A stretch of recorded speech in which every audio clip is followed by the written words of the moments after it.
لله نحمده ونستعينه ونصلي ونسلم على رسوله الكريم اما بعد فاعوذ بالله من الشیطان الرجیم بسم اللہ الرحمن الرحیم السلام علیکم ورحمۃ اللہ وبرکاتہ۔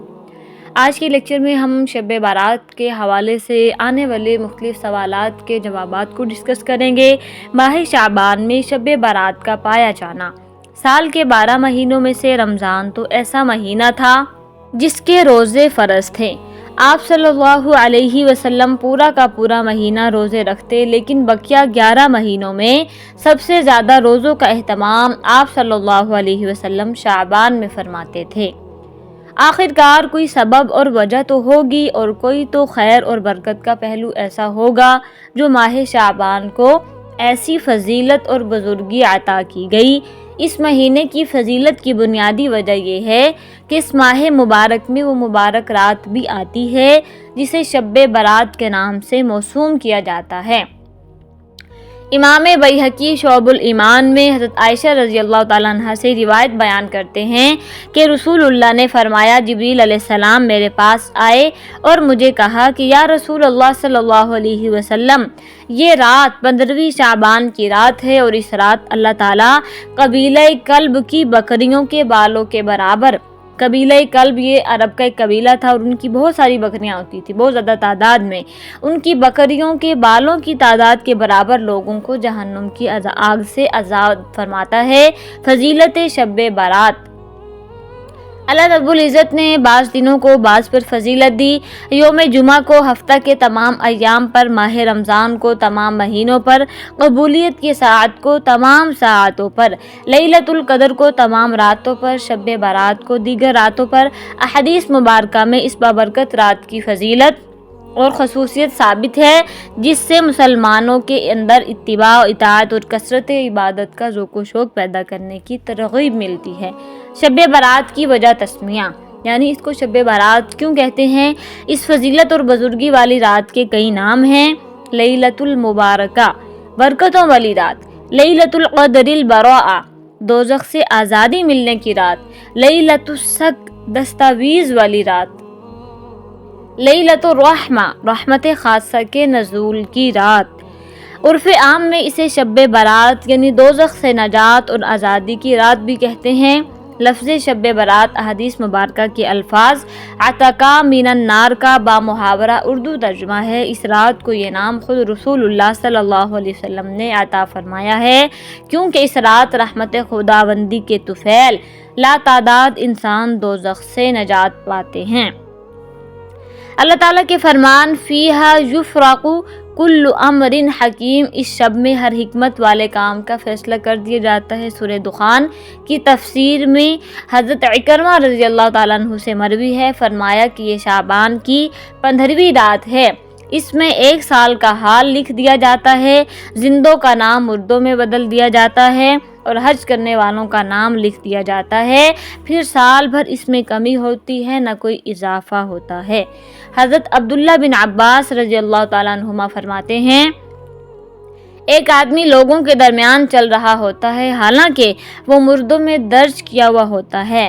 پھر آپ نے اس آیت کی تلاوت کی، انا انزلناہ فی لیلۃ مبارکہ انا کنا منذرین فیہا یفرق کل امر حکیم، بے شک ہم نے اسے ایک بابرکت رات میں اتارا ہے، بے شک ہم ڈر سنانے والے ہیں۔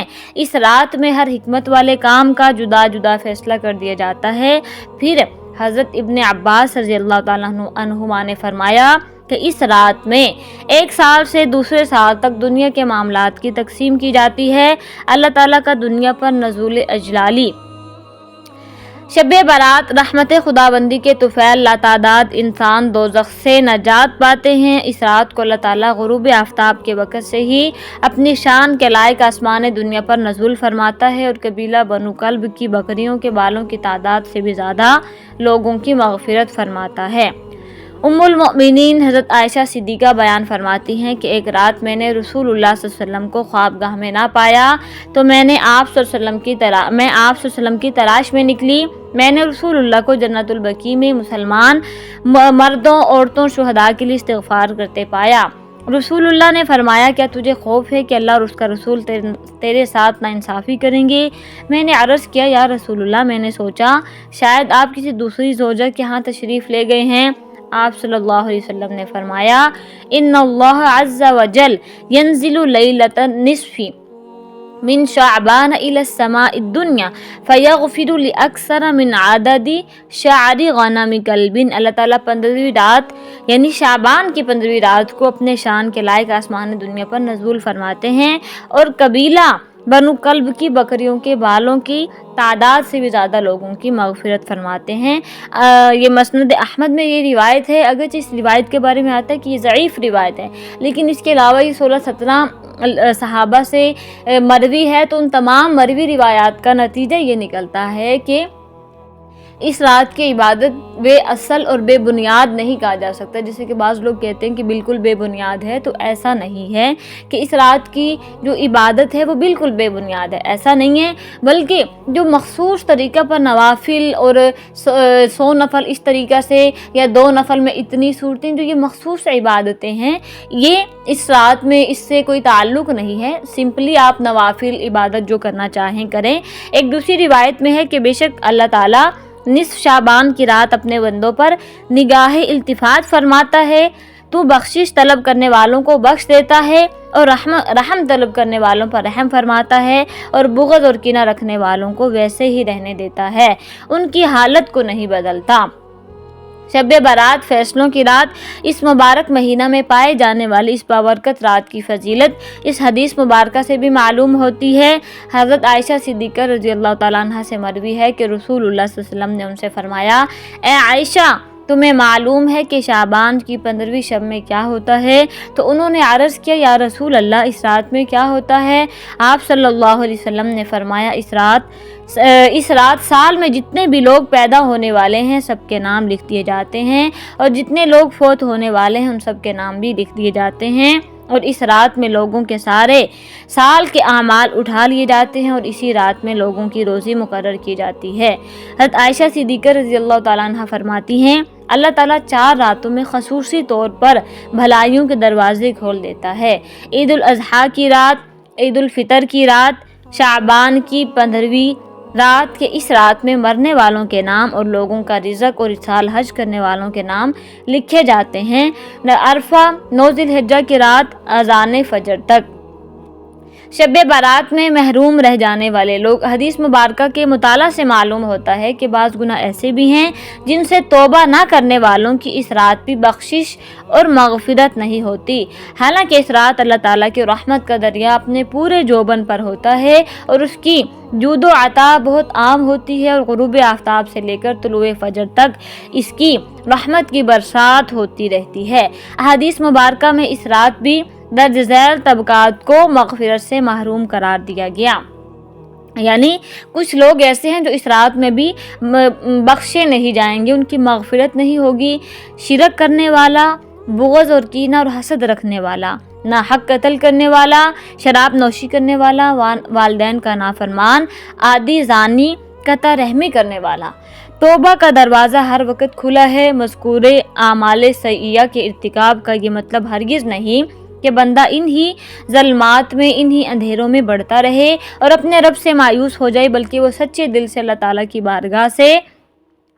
بارگاہ میں حاضر ہو اور توبہ کی درخواست کرے، اللہ سے توبہ کرے، اس کی رحمت اور مغفرت کے دروازے ہر دم کھلے ہیں۔ پھر بے شک آپ کا رب ان لوگوں کے لیے جنہوں نے نادانی سے غلطیاں کی پھر اس کے بعد تائب ہو گئے اور اپنی حالت درست کر لی، تو بے شک آپ کا رب اس کے بعد بڑا بخشنے والا، نہایت مہربان ہے۔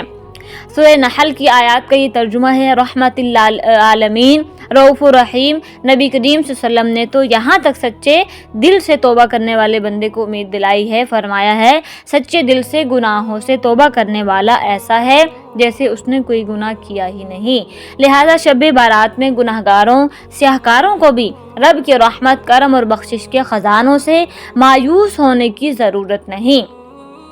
بشرطے کہ وہ عجز اور نیاز سے اپنے خالق و مالک اور بندوں کے حقوق کی ادائیگی کرتے ہوئے رب کی بارگاہ میں سچے دل سے تائب ہو تو وہ بھی ان خزانوں سے اپنی جھولیاں بھر سکتے ہیں۔ شب بارات پر کیا کیا جائے؟ اب سب سے مین سوال جو بہت زیادہ پوچھا جا رہا تھا کہ اس رات میں کیا چیز کرنی چاہیے، کیا نہیں کرنی چاہیے، کیونکہ بہت ساری چیزیں آج کل ایسی ہو رہی ہیں جن کا عبادت سے کوئی تعلق نہیں، بلکہ ہم نے خود سے ہی وہ بنا لی ہیں، بدعات خود سے ہم نے گھڑ لی ہیں۔ تو اب سب سے مین چیز شب بارات پر کیا جائے؟ حضرت علی بن ابی طالب رضی اللہ تعالیٰ عنہ روایت کرتے ہیں کہ رسول اللہ نے فرمایا کہ جب شعبان کی 15ویں رات ہو تو اس رات کو قیام کرو اور اس کے دن میں روزہ رکھو، کیونکہ اللہ تعالیٰ اس رات سورج غروب ہوتے ہی اپنی شان کے لائق آسمان دنیا کی طرف متوجہ ہو جاتا ہے اور فرماتا ہے کیا کوئی مجھ سے مغفرت طلب کرنے والا نہیں کہ میں اس کی مغفرت کروں؟ کیا کوئی مجھ سے رزق طلب کرنے والا نہیں کہ میں اسے رزق دوں؟ کیا کوئی مبتلا مصیبت نہیں کہ میں اسے عافیت عطا کر دوں؟ کیا کوئی ایسا نہیں؟ اس طرح ارشاد ہوتا رہتا ہے یہاں تک کہ فجر طلوع ہو جاتی ہے۔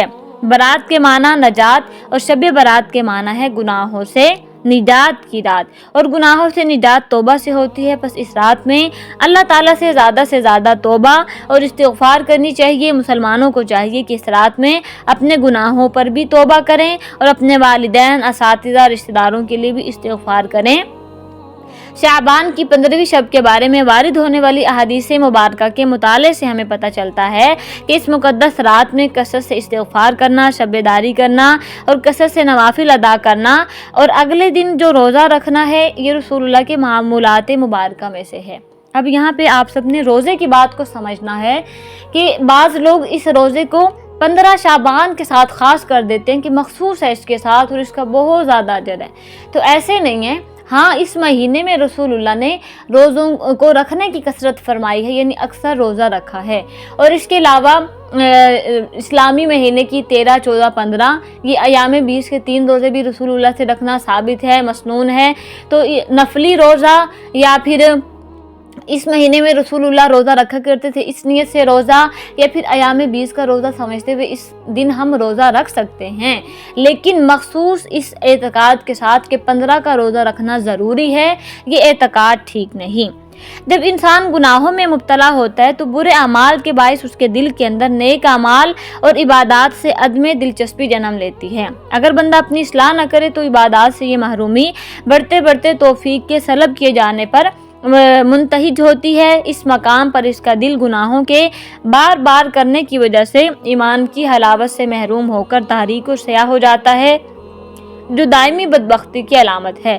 اللہ تعالیٰ کو اپنی مخلوق سے بے پناہ محبت ہے اور وہ نہیں چاہتا کہ اس کے بندے جہنم کی آگ کا ایندھن بنے، چنانچہ اللہ تعالیٰ نے انہیں اس انجام بد سے بچانے کے لیے اپنی مغفرت اور بخشش کو عام کرتے ہوئے دروازہ توبہ کھولنے کا اعلان کیا کہ جو کوئی توبہ کی راہ کو اختیار کرے گا تو وہ اسے ایسے معاف کرے گا گویا کہ اس نے کوئی گناہ کیا ہی نہیں، بلکہ اس کو اس درجہ کی محبوبیت میں رکھے گا۔ حضرت عبداللہ بن عباس سے روایت ہے، رسول اللہ نے فرمایا کہ جو شخص پابندی کے ساتھ استغفار کرتا ہے، اللہ تعالیٰ اس کے لیے ہر غم سے نجات اور ہر مشکل سے نکلنے کا راستہ بنا دیتا ہے اور اسے وہاں سے رزق دیتا ہے جہاں سے اس کے وہم و خیال میں بھی نہ ہو۔